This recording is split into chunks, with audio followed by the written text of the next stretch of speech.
మీరు చూస్తున్నారు విలేజ్ విశేషాలు. నేను మీ బుచ్చిరెడ్డి. ఈరోజు ఒక కొత్త విషయం చెప్పడానికి వచ్చాను. ఎందుకంటే ఒక రైతు మనకు పంట పండించుకొని బాగుపడాలని అనుకుంటుంటాడు.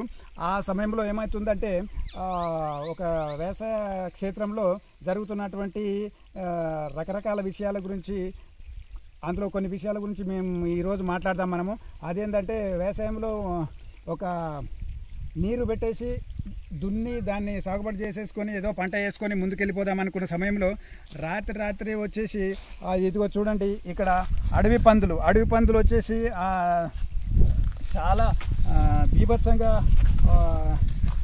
భూమిని అంత తవ్వేసి ఇలా బీభత్సంగా చేయడం జరిగినది.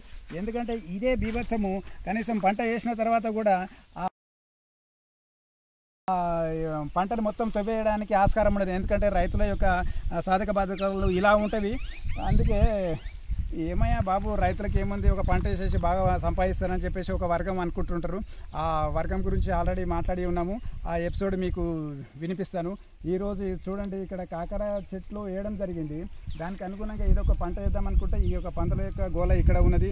ఈ పంటలను ఎలాగైనా అడవుల నుంచి రాకుండా చేయాలంటే చాలా కష్టమవుతున్నది.